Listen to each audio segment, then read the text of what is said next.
Welcome to the Lessons from the Leap podcast, where we showcase visionary entrepreneurs and leaders, sharing their incredible journeys and inspiring stories.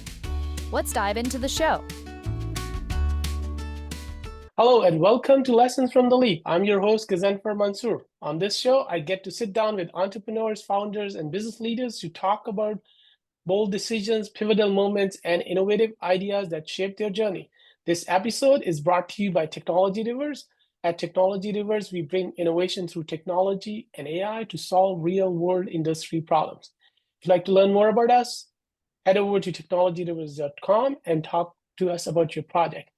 Our guest today is Courtney Potter, a corporate strategist who closed nearly $1 billion in commercial real estate before leaping into software to found Picality, a behavioral intelligence platform transforming human performance into universal standard of execution.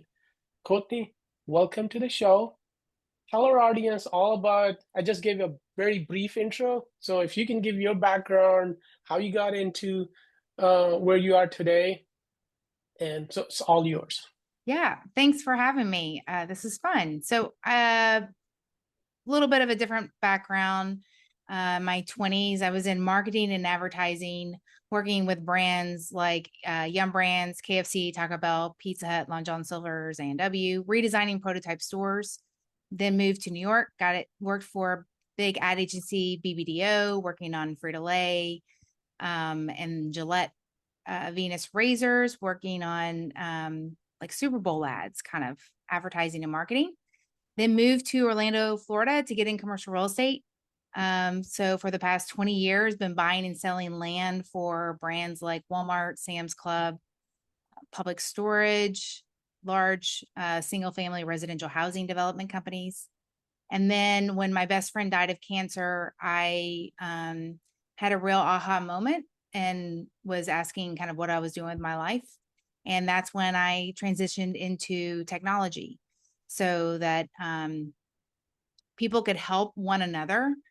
I wasn't able to help my best friend while she was dying. And I was in Florida and she was in Kentucky. So Peakality, which is your personality and reality at its peak performance, really just helps people have a accountability partner, some guidance when they are in maybe some sort of transition.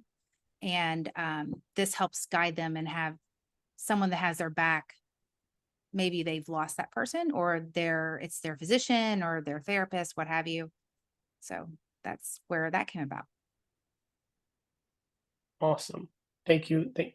So you started this Picality, the software business. That's different from the real estate brokerage that you're working on. So with your background, how did that transition from doing a totally different business into a software? Yeah, it's a great question. A lot of people ask that question because it seems so different. But I think whether I was in advertising and marketing and looking at how all those different messages come together, how real estate, it too has its own system and process, and how those systems come together and how they all work off one another. And same thing with technology.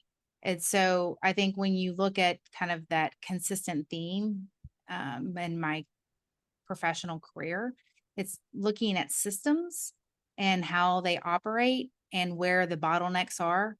So because I think every industry has its frameworks, and understanding those frameworks, then you can understand how to kind of where you fit in and then what value you can bring.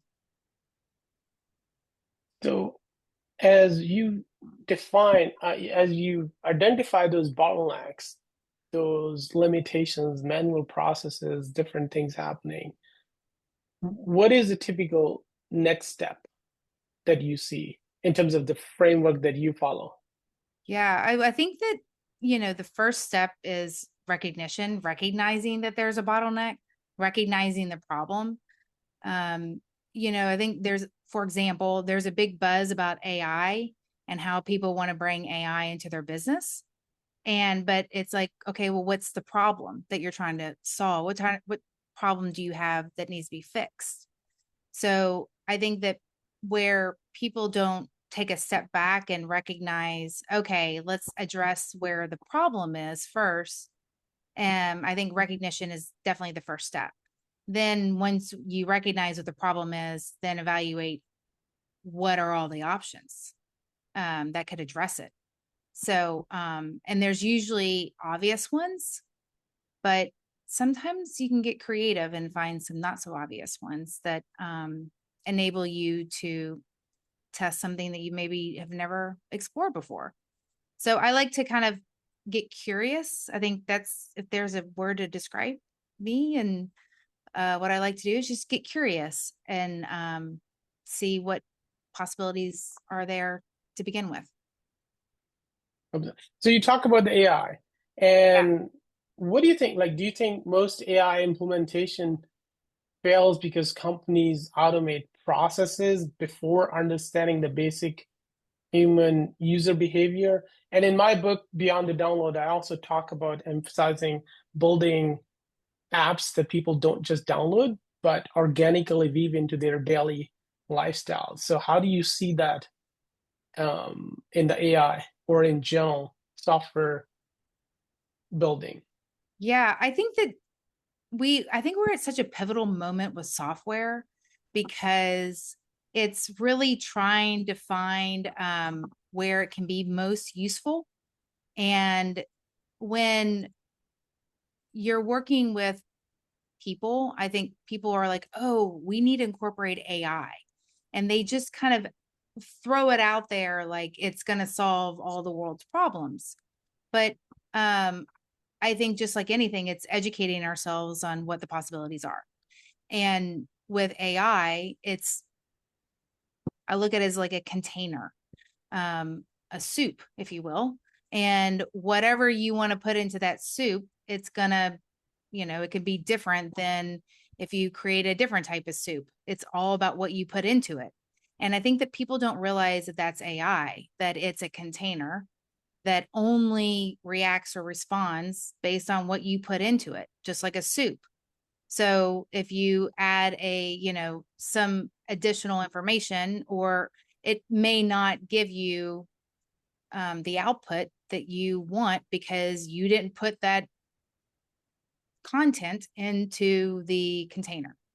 So I think once people understand really how to talk about technology in a way that people understand it. I mean, I'm on the board of a bank, and they were talking about how 80% of their customers are not using AI, and because they don't know how to. And that to me is mind-boggling. So if we can, first go in and identify, okay, well, let's look at your business and let's figure out where your challenges are. Then we can start to figure out how AI can be incorporated into that business and help them. And maybe it's not just identifying and helping that one issue, but maybe multiple at the same time, that they don't really identify what the root cause is. But having the right people to come in and evaluate and consult. But you also have to be super cautious about who comes in, and there's so many people that are, I think, influencers that are now saying that they're AI experts. That makes me very nervous, that you just need to make sure that you're consulting with the right company, like Technology Rivers. Thank you. Yeah, no, you're right. The AI is different. So a lot of people are still using it as a traditional, just like a search engine, just asking a question. That could give answer, but that's giving answer just like a search engine. But as you dig deeper into it, it's really, I think, as you were talking about it, like identifying the problem, understanding. So the providing a context is a big thing. How do you articulate that problem to AI, like giving all that information to AI? Because AI can behave like a marketer, like a salesperson, as a lead gen person, depending on how you want the AI to perform. Like one of the things I talk about, like AI is like your assistant. Like if I have to get a work done, I ask my assistant do this one. But I have multiple assistants, one for marketing, one is expert in coding. So I'll be giving them instruction differently because Yes, each person is different. If I give everybody the instruction the same way, the output could be confusing. So it's exactly. important, how do you give that information to, let's say, if somebody is scheduling your doctor's appointment or more than healthcare related, you have to give a different context and articulate it differently. I think Yes, that's a big part that most people miss. Even in the development, anything, if you're not able to articulate that information right and not able to provide the right context and assuming the AI know, problem is AI would bring you all of that information from whatever source is available, and that's where the hallucination comes in. So, exactly. and then we'll say, oh, the AI is not right, it's not ready. So AI is ready, it's just how you use it. And that also Yes, talks about the people like the type of people. Like, you have to change yourself, you have to adapt yourself, you have to learn different things so that you can use it the right way. 100%. If we are doing it in a traditional way, we're not going to make it successful. Yeah. Yeah, I totally agree. And that's the thing. I mean, that's your example of the marketing versus the coder. To me, that's the soup analogy, right? You're giving them like what exactly you want to focus on and what exactly you want them to, what the output's going to be is based on code or marketing. So that's to me where it's like, if you can then, and I think that's the other piece of it is being able to ask it the right questions. So are you asking your assistant, that's the marketing person, can you create me a flyer versus can you come up with some ideas that would enable us to, work on this type of messaging for this type of customer and getting very specific about what those questions are, what those outputs you are seeking. And then maybe you can just start digging deeper to even get the answer that you're looking for, the information that you give it. Oh, absolutely, absolutely. Asking them a brochure that would have a nice looking versus the right information on it. Because once you have that information, then adjusting it to design the brochure based on the available information, that's a totally different thing. You can Oh, yeah. make something look good, but Yes, not necessarily be any useful. exactly. And for example, like if you go from Claude to ChatGPT, Claude does not do a great job with images, but it does an amazing job with like making documents look super professional and using the words in a way that you can scan it and it looks very polished, but it doesn't make images great.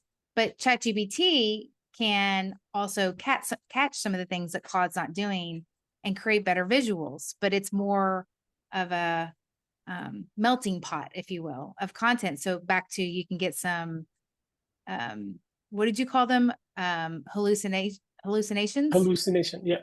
Yes. So the AI, that's right, will give some false information because it's not in a controlled container controlled Yeah, it container. will always answer you something even if it doesn't know it. Yeah, exactly. And you have to, and You you want to don't know be a if nice it's guy. wrong. Yes. True, true, true. Yes. So as we are on AI, are there any other tools that you have used that you want to highlight, like other than Claude and ChatGPT, or these are the main two you work with? So those are the main two that I've been working with lately. However, there's a few tools that someone gave me last week that I'm going to start experimenting with, and how to bridge all the different AI tools and my content into different databases that I know and trust, so that I know that when I go and reference something and building something, it's based on the tools that I have in my own personal library. And then when I'm building something, it's based on that information back to knowing that I'm not getting hallucinations and I don't have to evaluate that document as closely because I know the information, where the information originated. Okay, so let's dig into Picality. Can you Yeah, talk more? What is Picality, uh, and who is it? Who are the main users who can benefit from that? sure. Yeah. Peakality is a behavioral science platform. Essentially, what we do is that we take protocols from healthcare and we let people know what to do and when to do it and track their performance or interaction with that protocol. So, like, let's say that someone was just diagnosed diabetic and they're uncertain as to what to do. Then they go to a metabolic, bariatric, possibly center, and they're evaluated, and they can then give them a protocol, a program of what to follow once they leave the appointment. So we essentially help physicians know what to do and patients know what to do in between appointments and sessions, and then track their behaviors and if it's affecting their anxiety levels, depression scales, heart rates, things like that, and to see it's helping them or not. And they can find resources to prevent them from going back to the hospital or calling the doctor's office, and reducing readmittance rates, making sure that coherence is happening, etc. Cool. And are you selling, or are you going to sell to individuals, or will it be, are you going to be working with the practices So in right the now hospital? we're B2B. So we work with businesses that have protocols, programs. We put them into our system so that people know what to do between sessions, and they can choose from our library of content or they can create their own content. And then those patients know how and what to do, or clients know what to do and when to do it. So we track those behavioral patterns so that the physician, the therapist know if someone's adhering to that protocol. And we're selling directly to the physician so they can prove the validity of that program, help their patients not call as much, or return back to the hospital or patient's office, because they have those resources easily available. And then eventually those patients can then find their own products through our marketplace, where they can find things like pillows or wearables, whatever the physician's recommending them to also potentially purchase. Oh, that's huge.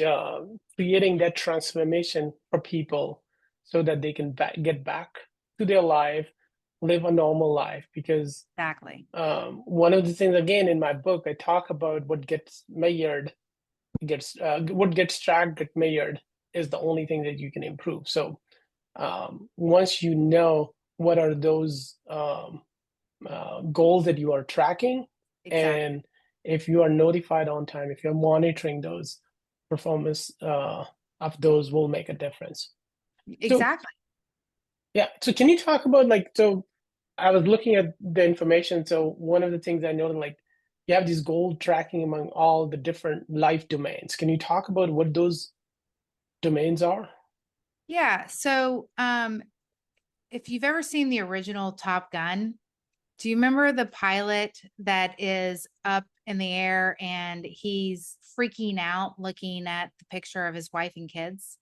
And then they have to guide him back in onto the land, the airplane on the flight deck on the aircraft carrier. So, or another one would be when a boxer is, having a hard time because something happened to his wife. There's a million different scenarios when a individual is not performing at their peak performance because something has happened in their personal life, or maybe it's their finances, maybe it's something happened to their health. So with Peakality, we look at satisfaction levels, and that we can check in on each area of life. Because on your journey of life, what area do you think that right now is going to cause you a flat tire?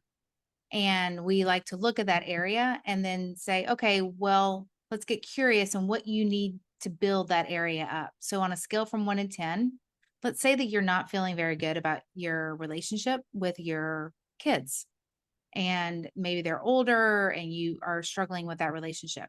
Well, with your area of the 9 areas of life, you've got spiritual, family, relationships, financial, professional, social, your physicals, also your health, mental health, intellectually. Are you growing intellectually, creatively, and also emotionally? Are you regulating your nervous system, and how do you manage that? So if you're struggling with your family and your kids, then what could you do in that area of life to help in the next, let's say, month, to help you start to build that relationship with your kids? And then maybe that's going to help your performance professionally and make you feel more confident financially, or maybe you start making adjustments financially based on those relationships mending. So we start to look at, each area of life, and for you to have a moment of reflection. And it's just a quick quiz. Those 10 areas, scale from 1 to 10, what would you rate yourself? So that then when you even go to meet with your therapist and be like, hey, on this day, you rated really low with your relationships with your family. Can you tell me what happened that day? Or you scored really high. Yeah. Yes. I actually called my son and we had a really beautiful conversation for the first time in 2 years, or whatever the story may be.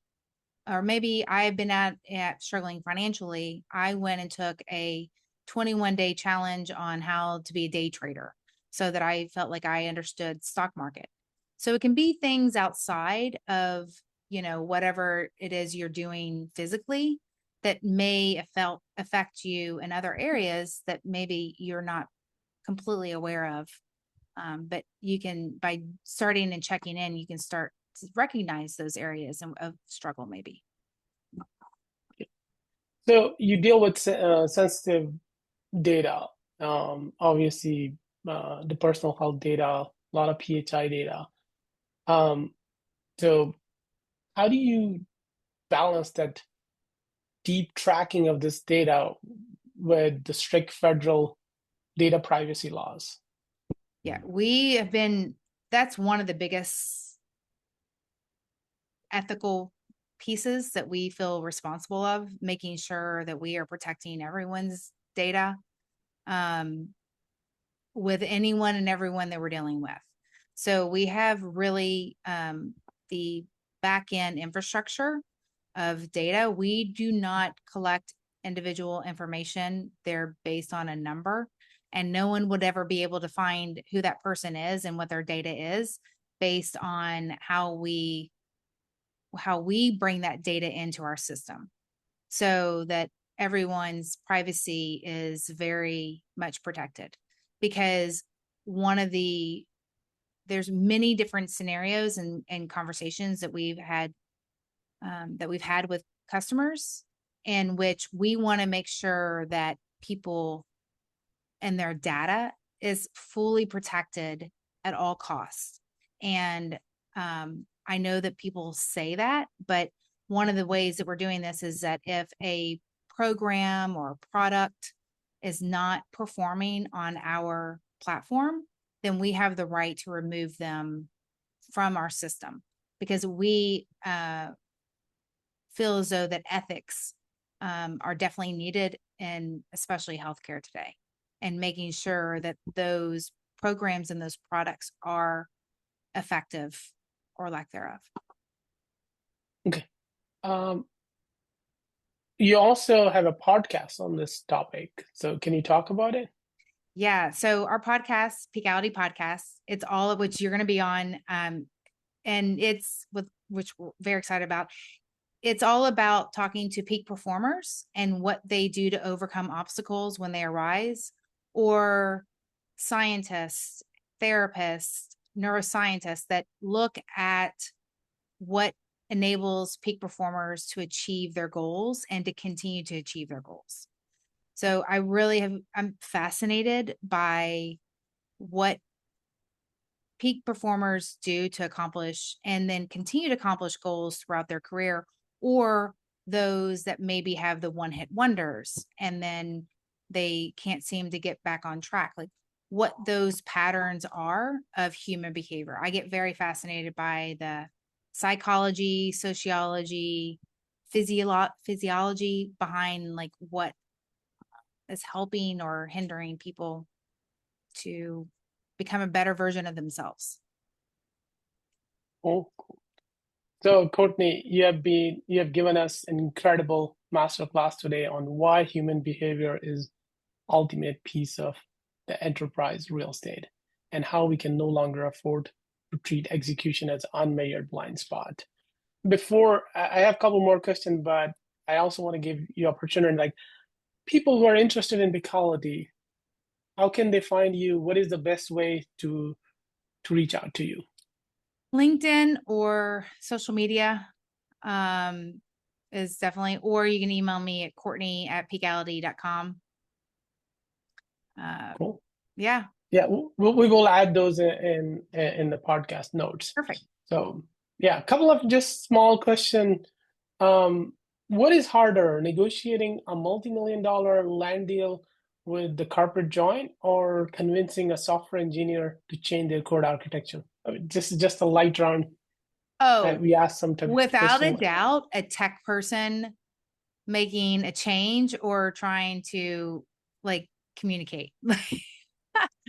Because the negotiating deals to me are very black and white, right? They are how their standard framework like anything else, and understanding the framework that's needed for both parties that makes sense. I mean, to me, that is there's an art in that, and to me that is so fun.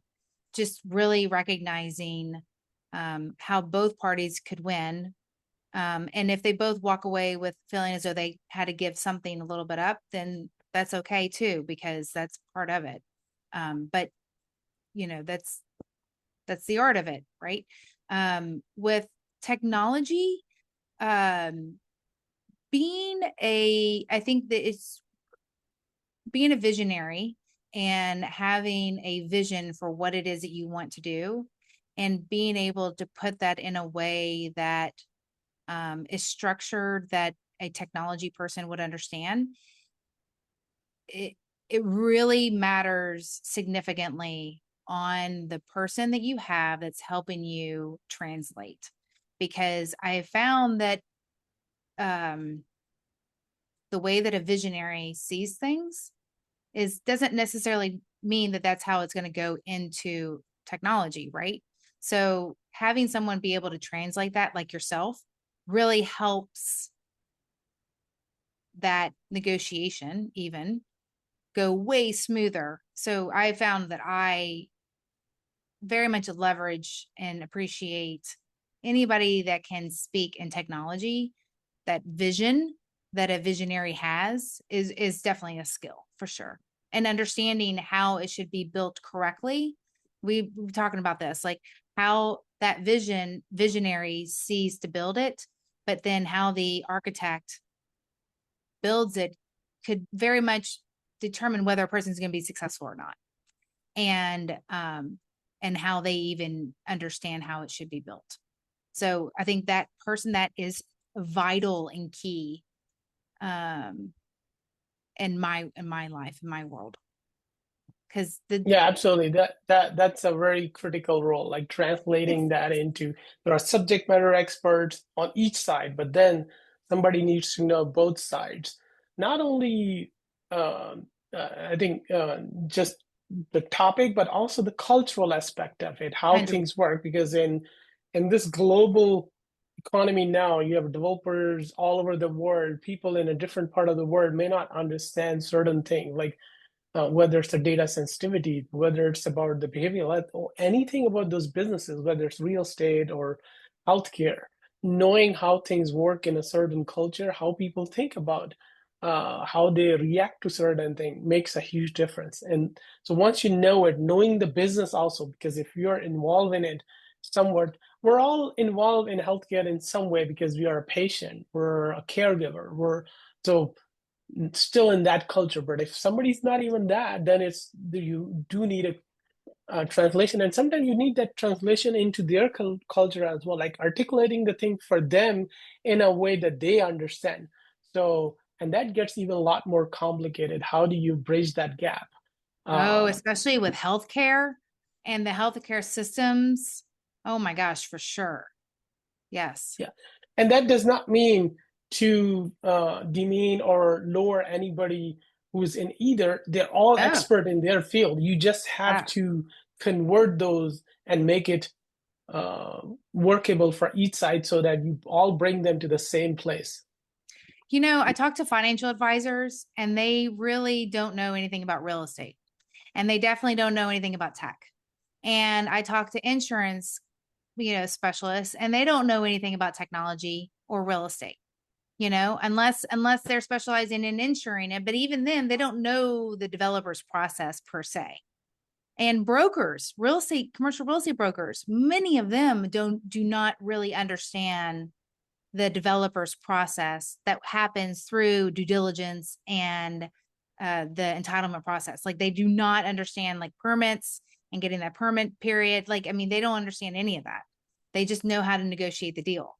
So I think exactly to your point, like everyone's got their area of expertise and and from whatever background that they have, and let's value that perspective because they're always going to come at it from a different perspective. But if you can translate, from one to another, that is definitely a gift and an art, especially for me in technology, real estate and advertising.